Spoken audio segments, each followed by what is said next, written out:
He was the unmistakable face of a generation. The cool, sharp-eyed photographer in Blow Up. The man who embodied the restless pulse of swinging London. The actor whose presence alone defined an era. For millions, David Hemmings was not just a rising star. He was the symbol of youth, rebellion, and freedom in the 1,960 seconds. His image was everywhere. His name was spoken with admiration. His future seemed limitless. And then, almost without warning, the spotlight drifted away from him. The same man who stood at the center of a cultural revolution slowly faded from the frame, leaving behind a trail of unanswered questions that no one in the industry ever fully addressed. Rumors spread quietly, whispers of conflicts, of choices that came with a price, and of truths that never reached the public eye. Everyone remembered the face. But almost no one knew what happened when that face disappeared from the screen. Why did everything change so abruptly?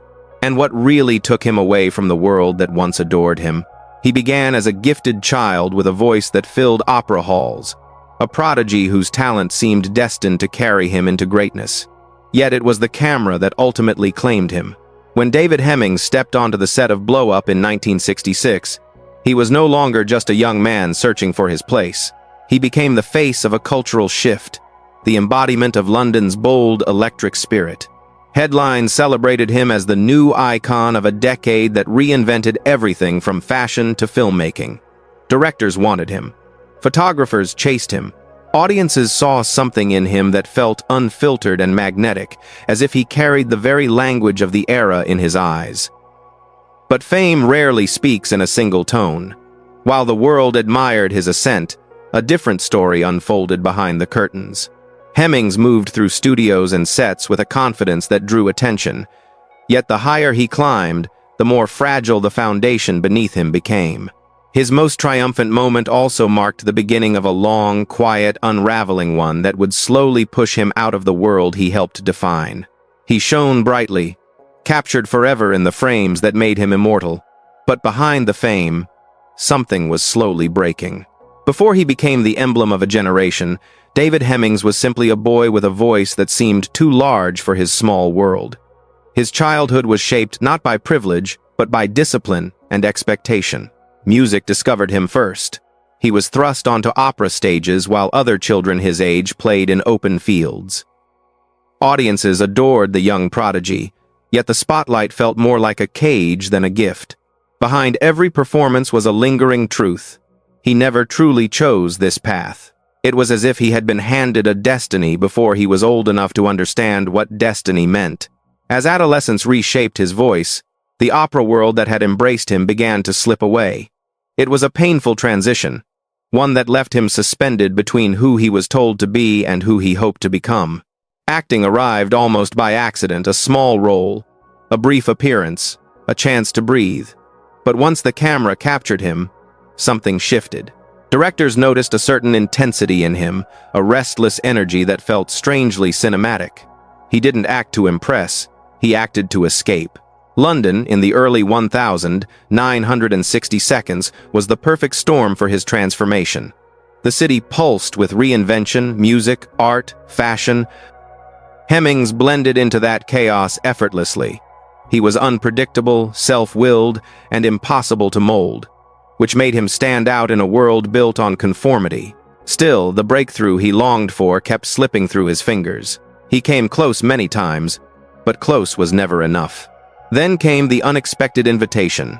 Michelangelo Antonioni, a visionary known for his quiet intensity, was searching for someone who didn't fit the mold. Someone who carried shadows behind their eyes. Someone who looked like they belonged in a world slightly detached from reality. David Hemmings didn't audition to be iconic. He simply walked into a room and the world changed its gaze. The success of Blow Up should have been the beginning of everything David Hemmings had fought for. Overnight, he became the face of a cultural revolution.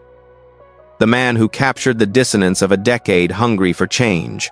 But fame has a way of opening doors that lead to rooms no one warns you about. Behind the applause and the invitations, there was a world governed by unspoken rules. Rules that rewarded obedience, silence, and compromise. Hemmings was never built for that. He entered Hollywood with the same fearless independence that made him unforgettable on screen. Yet in an industry driven by alliances and quiet transactions, independence came at a cost. Stories circulated about meetings that didn't go well, proposals he refused, and expectations he wouldn't meet. He turned down roles that demanded more of his compliance than his talent, and every refusal carved another mark against his name. The freedom he valued so deeply slowly transformed into a barrier. His personal life began to mirror the instability of his career. The constant movement between film sets, relationships, and continents left him carrying a restlessness that fame only amplified. Friends described him as charismatic yet distant, present yet somehow absent. He guarded his emotions with a quiet determination, perhaps sensing that vulnerability had no place in the world he inhabited. The more the industry tried to shape him, the more he resisted. And resistance, in that era of Hollywood, was rarely forgiven. There was also the conflict with Antonioni, a turning point few understood. What began as creative friction escalated into an irreparable divide. After the success of their film together, many expected a long partnership. Instead, it dissolved abruptly, leaving behind a silence that neither man ever broke publicly.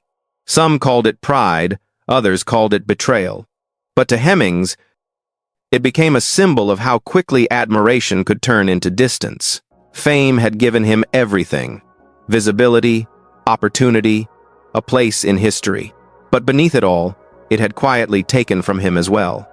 His privacy, his stability, and eventually, the path he once believed he was meant to walk. The decline did not begin with a single moment. It arrived slowly, quietly, like a shadow moving across a once bright frame. After the turbulence of his early fame, David Hemmings found himself drifting through roles that no longer carried weight, projects that felt more like placeholders than destinations. The industry that once celebrated his unconventional presence began to move past him, favoring younger faces, safer personalities, and actors who fit neatly into the narratives studios wanted to build. There were signs, small at first, then impossible to ignore. Calls that used to come frequently arrived less often. Meetings were postponed, then canceled entirely. Directors who had once praised his raw energy now avoided speaking about him. No one declared he was unwelcome. They simply stopped opening the door. For Hemmings, who had never chased fame for its comforts, the sudden quiet carried a different weight. It felt intentional. Friends noticed changes in him during those years. He worked constantly, yet appeared unsettled, as if searching for something he could no longer find. He spoke less about his ambitions and more about trying to stay afloat, a phrase that revealed more than he intended. Those close to him recalled moments when he seemed lost in thought, flipping through old scripts or revisiting clippings from his heyday, not with nostalgia, but with a quiet frustration he rarely voiced. His personal life bore the strain as well. The constant movement, the unsteady career path, the feeling of disconnection left him wrestling with emotions he kept hidden. Letters and short notes from that period revealed a man caught between anger and resignation, someone who knew the system had turned its back on him, yet refused to express bitterness openly. He lived with an internal conflict, the belief that he still had more to give, and the fear that no one wanted to see it. What made the fall more haunting was its ambiguity. There was no scandal, no public breakdown, no dramatic headline. Just a gradual fading, mysterious in its silence, painful in its stillness. Hemmings became a figure suspended between what he had been and what he was allowed to become, navigating a world that no longer made space for him. When David Hemmings stepped behind the camera in the later years of his life, many believed he had finally found a place where he could work without the weight of expectation. Directing offered him a different kind of creative freedom, one that didn't rely on being the face of a moment or the symbol of an era. He approached each project with discipline and a quiet determination, as though he were rebuilding himself piece by piece. Yet even in this new chapter, there was an underlying sense that something inside him had never fully healed. His return to acting in the late 1992 surprised many. He appeared older, more grounded, and noticeably more reserved. The rebellious spark that once defined him had softened into something more contemplative, as if life had carved new shapes into his expression. Still, directors appreciated his depth, and audiences welcomed his presence with a nostalgic warmth. He was no longer the icon of swinging London, but a seasoned actor carrying decades of unspoken stories behind his eyes. In the final years of his life, he worked steadily, often taking roles far from the glamour that marked his youth. Colleagues described him as professional, warm, and unexpectedly gentle. There was no bitterness in the way he approached his craft, only a calm acceptance, the kind that comes from surviving storms without announcing them. His passing during a film shoot in Romania came with a quiet shock. He had been working, laughing with the crew, moving through scenes with the focus of a man who still loved his craft. There were no visible signs of struggle, nothing to suggest that his time was nearing an end. Then, on an ordinary night in a place far from the glowing stages of his youth, he slipped away. Reports were brief, details scarce. Those who knew him were left with the same unanswered questions that had followed him for much of his life. His final curtain call arrived without applause, without ceremony, without the recognition his journey deserved. Yet within that stillness lay the weight of a life lived intensely, quietly, and on his own terms until the very end. Time has a way of reshaping legacies, polishing some names into legend while allowing others to fade into the quiet corners of memory. For David Hemmings, his place in history is neither forgotten nor fully understood. He is remembered most vividly through the lens of Blow Up, a film that captured him at the exact moment when the world seemed ready to revolve around him. To this day, his performance remains a defining image of swinging London, a reminder of an era when art and rebellion intertwined to create something unforgettable. But beyond the iconic frames lies a more complex legacy, one built on resilience, transformation, and the courage to walk paths that did not promise admiration. His years behind the camera shaped a new generation of filmmakers and actors, many of whom credit him for his quiet mentorship and steady presence. They speak not of a star who demanded attention, but of a man who understood the craft deeply, who cared about storytelling in ways that transcended his own fame.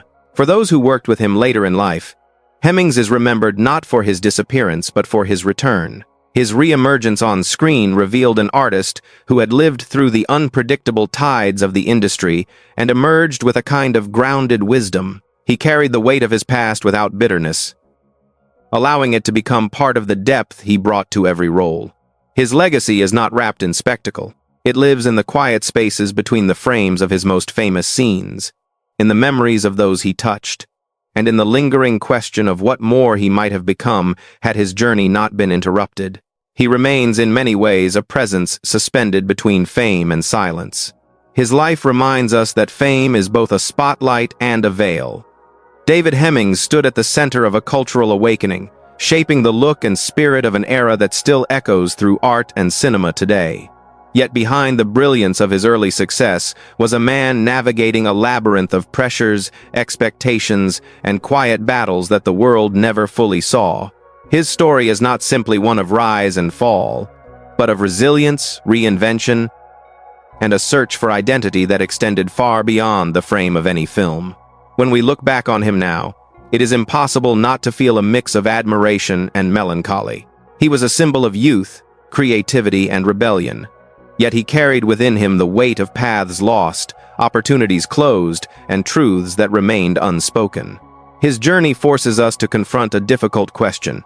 How many stories in the world of fame remain half-told, overshadowed by the very lights that once celebrated them? What do you remember about David Hemmings? And if you had the chance to speak to him today, what would you say? If this story moved you, consider sharing your thoughts, leaving a comment, or revisiting his work with a new perspective. Your support helps bring forgotten stories back into the light, honoring the lives that shaped the world of entertainment.